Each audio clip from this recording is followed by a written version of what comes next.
Assalamualaikum warahmatullahi wabarakatuh. Kami dari kelompok 8 ingin presentasikan faktor bahaya fisik terhadap tekanan. Nama saya Graciela Silviordani, NIM 19010063. Yang pertama adalah kebisingan, di mana kebisingan bersumber dari bunyi atau suara. Nah, bunyi atau suara sendiri merupakan serangkaian gelombang yang merambat dari sumber getar sebagai akibat perubahan kerapatan dan tekanan udara atau rangsangan yang diterima oleh telinga karena getaran melalui medianya.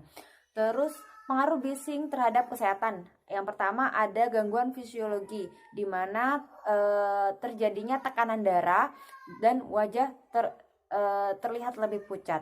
Dan yang kedua adalah gangguan psikologis, di mana terjadinya gangguan rasa nyaman, terus perubahan emosional, susah tidur, dan jantung berdebar lebih kencang.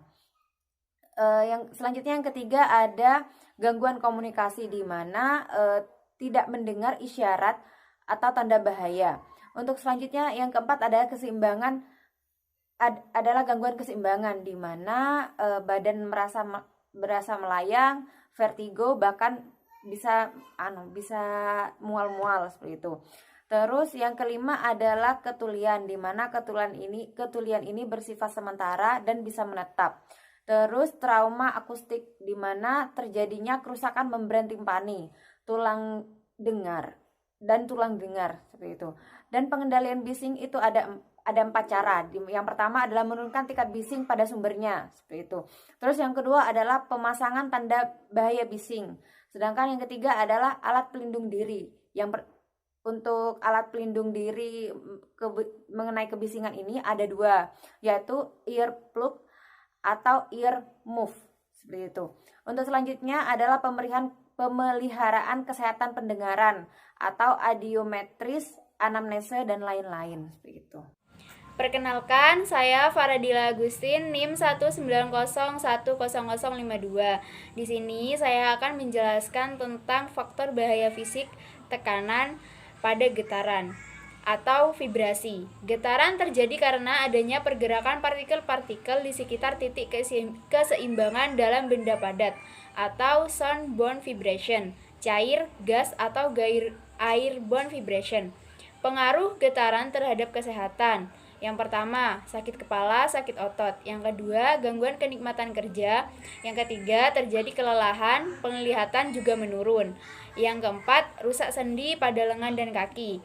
Yang terakhir, pada intensitas tinggi mengalami gangguan tekanan darah dan juga jantung. Pengendalian getaran secara teknis. Yang pertama, keseimbangan alat-alat yang bergerak. Yang kedua, letakkan alat peredam. Yang ketiga, pemakaian efektif alat-alat peredam yang sudah terpasang atau bantal tempat duduk. Yang keempat, sisipkan damping antara alat dan tangan atau balut pegangan tangan dengan karet.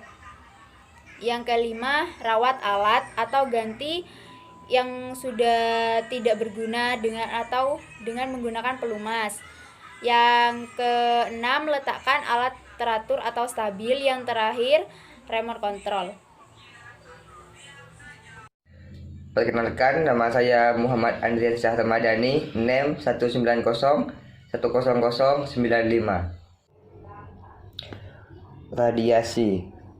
Radiasi dengan energi yang cukup untuk mengeluarkan elektron atau molekul, tetapi energi tersebut tidak cukup untuk membentuk ion baru atau berupa gelombang-gelombang elektromagnetik seperti gel mikro, ultraviolet, inframerah, dan laser.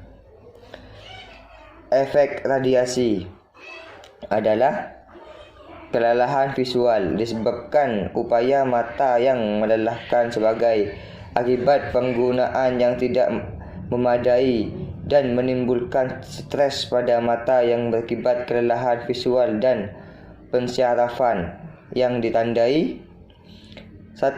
Memerahnya konjungtiva, 2. Melihat rangkap atau pusing, 3. Kurang mampu akomodasi, 4. Turun tajam lihat, peka kontras, dan persepi.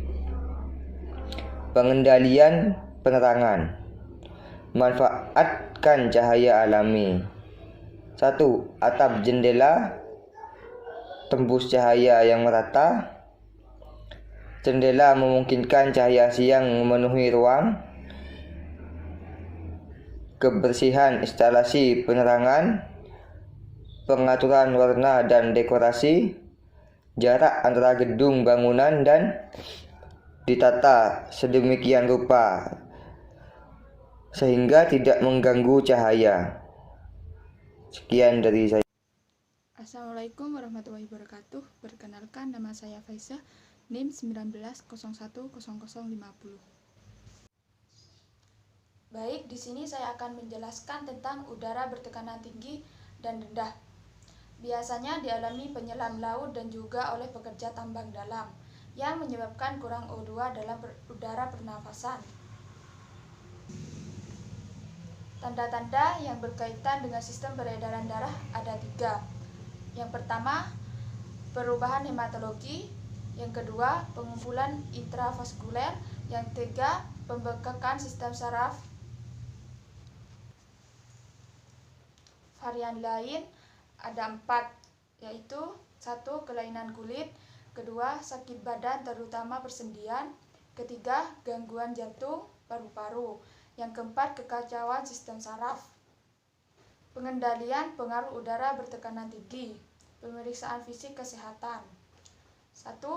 Fisik, berat badan, tekanan darah, mata, telinga, paru-paru, perut, kaki, tangan, dan lain-lain. Yang kedua, lab dan röntgen, darah dan paru-paru. Ketiga, kejiwaan, mematuhi prosedur. Dan yang terakhir, makan minuman yang bergizi.